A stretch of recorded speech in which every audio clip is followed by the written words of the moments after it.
finally got around to it. It's the largest area of psychology. It combines knowledge from research on human behaviour and mental processes, and looking at individual assessment to help an individual person. So when we start our program, the students will turn up with bright ears and bushy tail and eager, and they say, what shall we read? And I always say to them, go back and dig out all your undergraduate textbooks and read them again. Because clinical psychology is not a separate body of knowledge. It's the application of the stuff you learned as an undergraduate to this person sitting in front of you. So psychology generally is about average behaviour. Clinical psychology is about an individual. But how do we assist that individual given what we know about humans? So, and they sort of say, but there is no special book. It's not like going to Hogwarts where they give you this special little wand on your first day.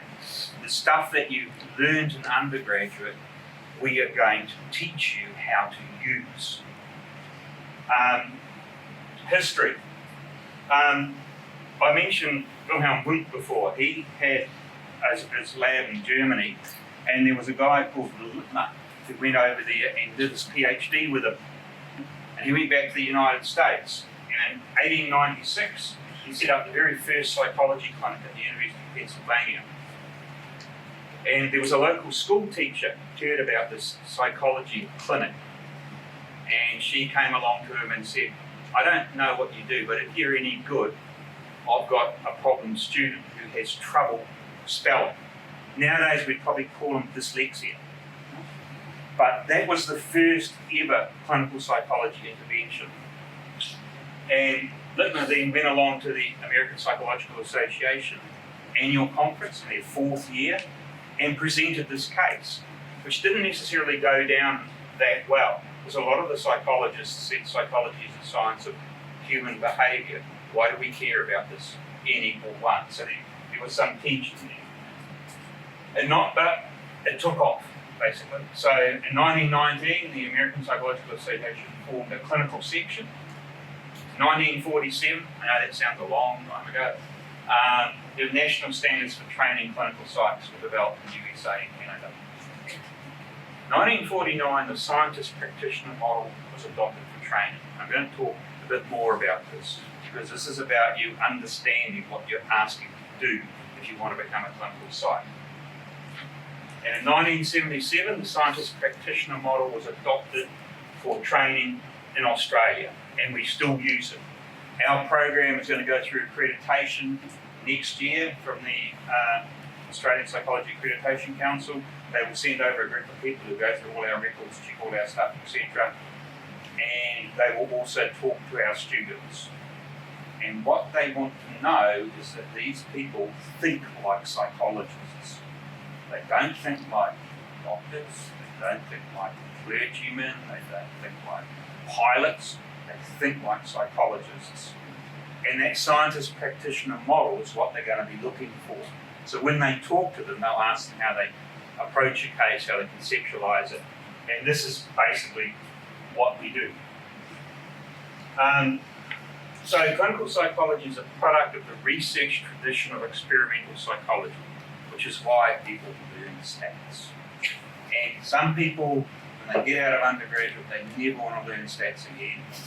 They hate it, they hated it. That and psych testing, where they're least, that's what we do most of. So I used to teach undergraduate psych testing, and the people who taught research methods were really grateful I was there, because it meant that they weren't the only ones who were disliked. These courses were disliked. The lecturers weren't necessarily. So psych testing, statistics, experimental design, you need to be comfortable with it, or you need to go and do something else, because you'll be very unhappy. And we don't want you to be unhappy. We're psychologists. Your well-being is important to us.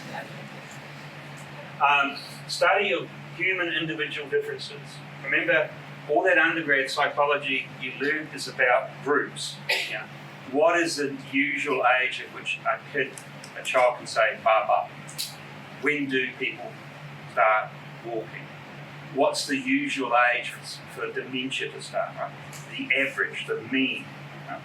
For us, mean data is meaningless because we're talking about an individual. So the study of individual differences is the core of clinical psychology and professional psychology, which was what makes it different from academic psychology. And also changes in the views of behaviour disorders. You take all this stuff for granted, but there was a time where there was no distinction between people who had mental illness and people who were intellectually handicapped. And they were all kept in the same place. They were called big asylums. And you may have heard the word Bedlam. Bedlam was a psychiatric institution. It means chaos because they had all these people there. And one of the very first psychometricians, Alfred Binet, was involved in designing a test in France for the specific purpose of distinguishing people who had an intellectual disability and those who were psychiatrically unwell. And that was the start of the split, different trainings, different treatments. So that change caused clinical psychology to come along because it required you to sit down with an individual and assess them. Biopsychosocial model to understand behaviour. I had a meeting with two senior Singaporean psychologists who work for government services a few weeks ago, and they said some good things. They really like our students. It's great. When we get a new placement, one of the things that tends to happen is they want JCU students in. They don't say, don't ever send us another one of these. So this is good. But they talked about the biopsychosocial model and how important it was in their work. And I'm not going to tell you much about what their work is because that's not fair because you might identify them. But it's part of the thing I was talking about before about clinical psychology is getting bigger. It's not leaving mental health, it's just getting bigger. And they work in services, they run services that deal with people who have physical illnesses. So diabetes, cancer, those types of things. And they want clinical psychologists working there. And so this biopsychosocial model is this broad approach. When you have the person in front of you, you need to understand their biological background, their psychological background, their economic, social situation, and put that together to make a picture of that person. That's being a scientist practitioner. So the biopsychosocial model is getting more primacy in terms of understanding because the roles that clinical psychologists are working in are expanding. Another story from this week where one of the gastro services at the hospital, one of our students is there, one of our staff met to talk to the physician in charge of it who had trained in the UK and had worked in America. And so you know what gastrointestinal services are, right? And he said, in America, 40% of the staff in the gastro services were psychologists. The rest were nurses and physicians. So he's trying to say, why can't I it's great to have your students on placement, but can I employ some?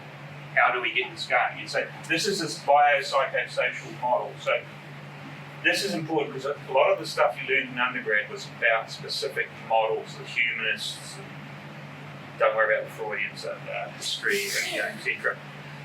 The model that you get taught is a very broad model because the areas of practice are very broad.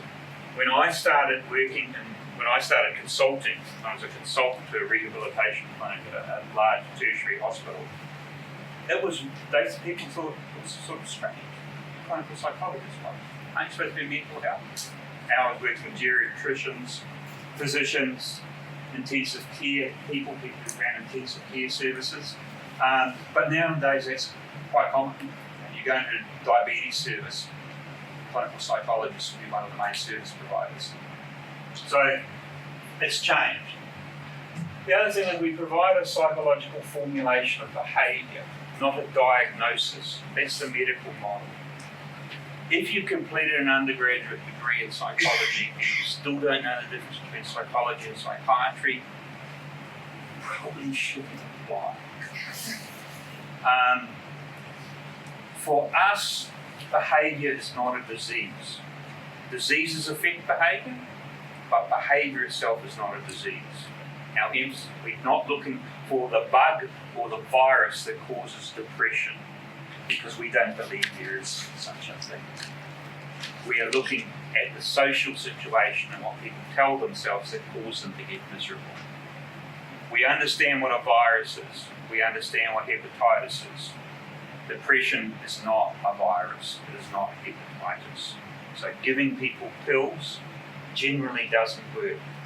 The people it works for is the pharmaceutical companies, because they make a fortune. Pharmaceutical companies make McDonald's look like a standalone chicken rice place in a hawker centre, because they are so much bigger and they're so much more powerful. So we teach our students about pharmacology so they can understand why it doesn't work. And we also teach them about biopsychosocial models. Why do people want pills? Because taking a pill is easier. Changing behaviour is hard.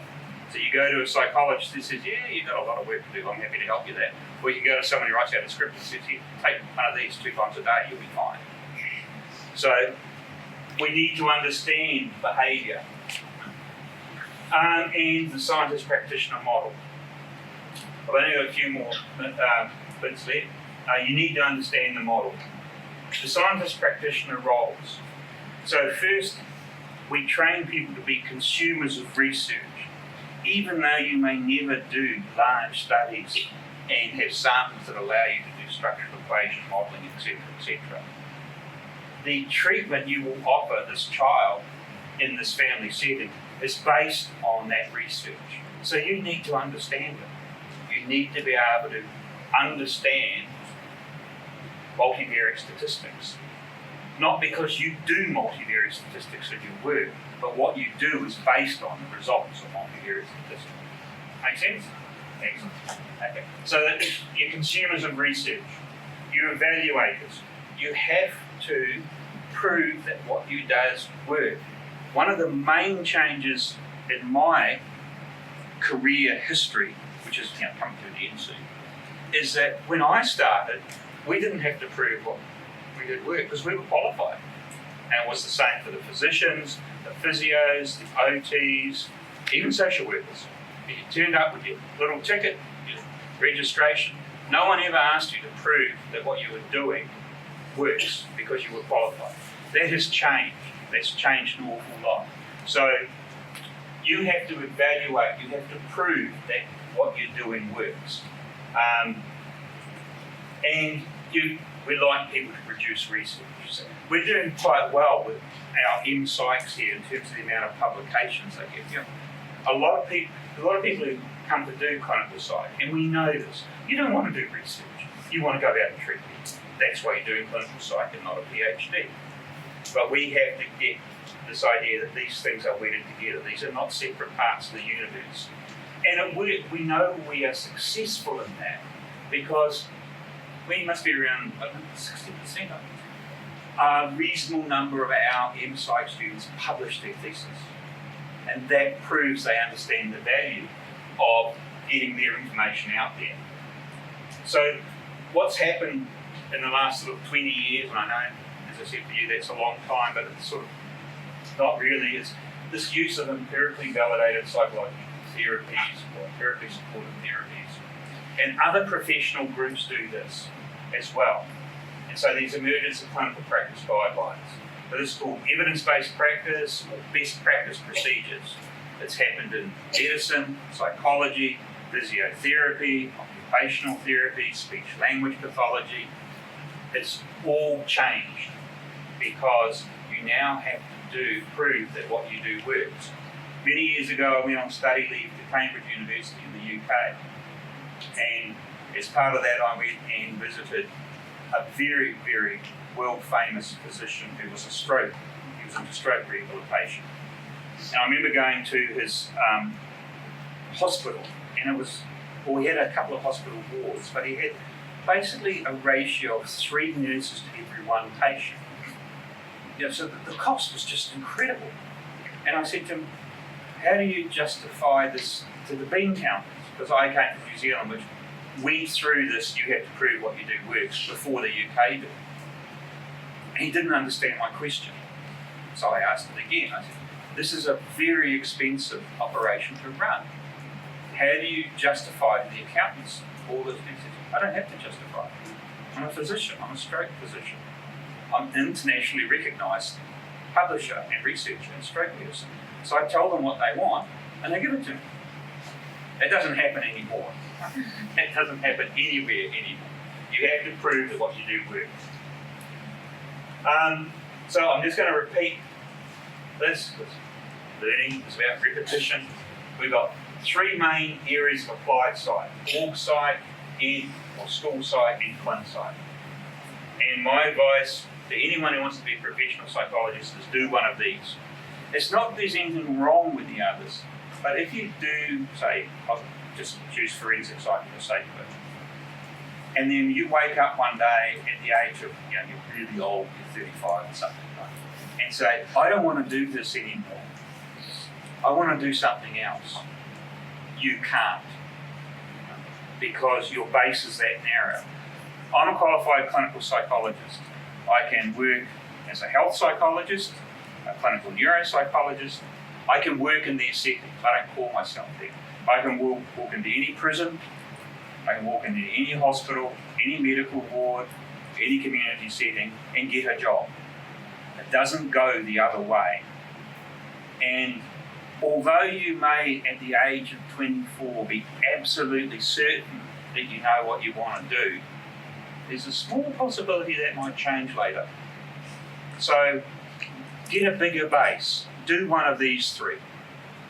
Here, Edith the lesson. I'll probably have it that enough, but I don't want you to be unhappy later because you spent a lot of money in training something that you enjoy but you no longer enjoy.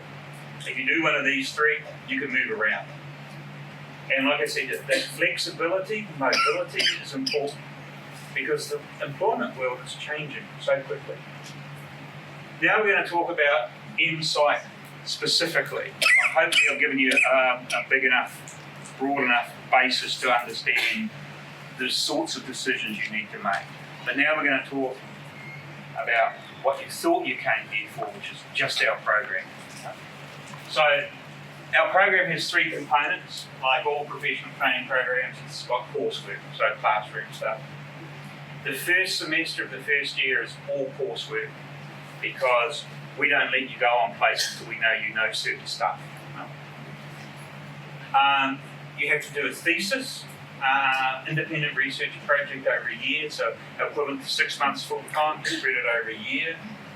The topic is by negotiation with a supervisor. One of my roles is being the matchmaker for these things.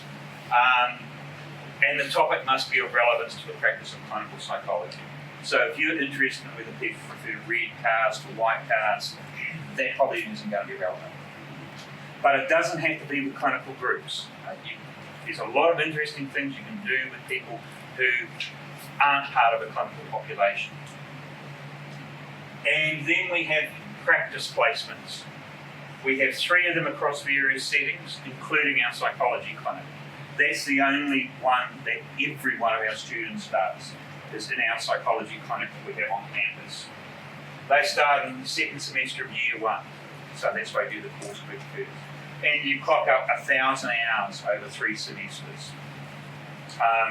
Like I said, everyone does one placement at our psychology clinic, and then we have a large variety of other placements. This is just to give you some idea. We have hospitals, prisons, community service, and private practice. We're very particular about the private practice issue. The only students I ever pulled out of a placement, and that wasn't in Singapore, was when I was working in other places, have been in private practices where I realised they weren't getting the supervision they required. They were doing photocopy, washing coffee cups, and so we pulled them out because that's not true. I'm not going to give you a list of all of our placements because there's a lot of them.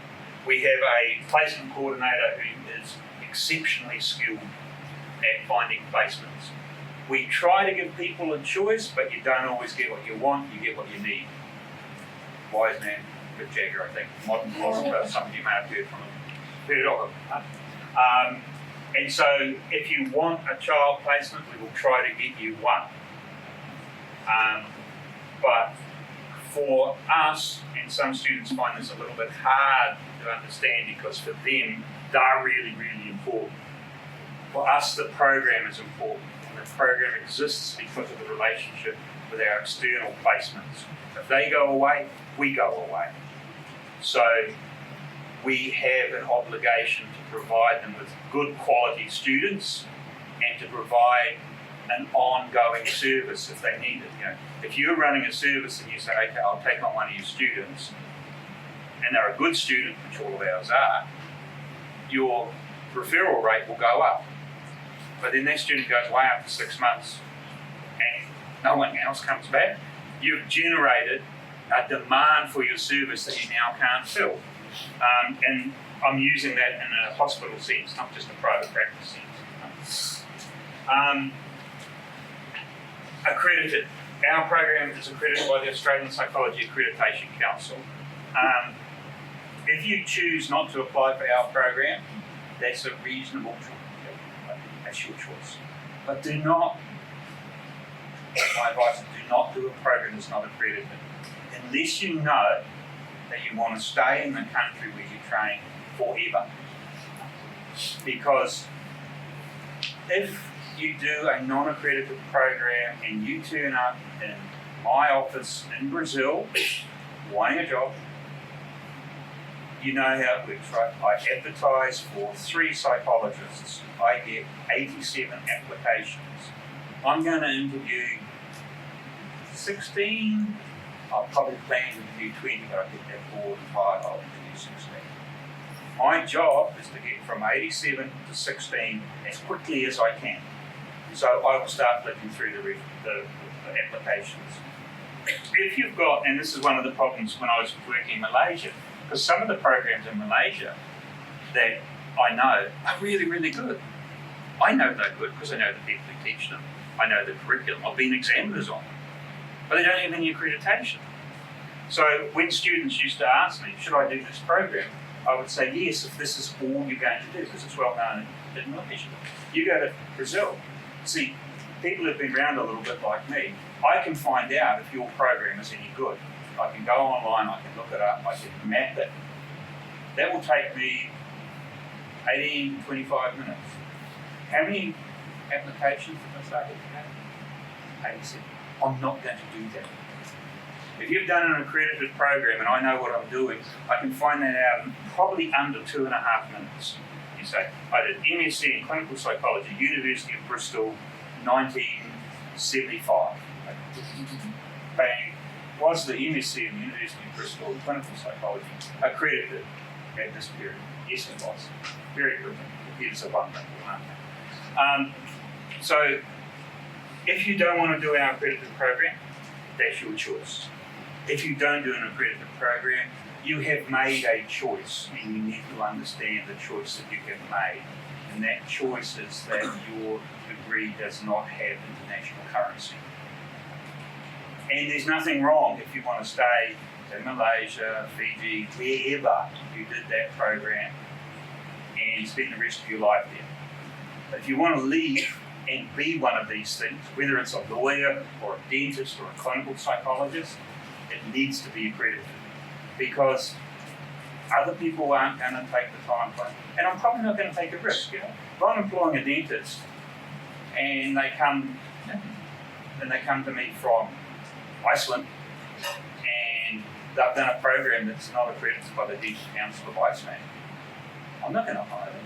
Why would I take the risk?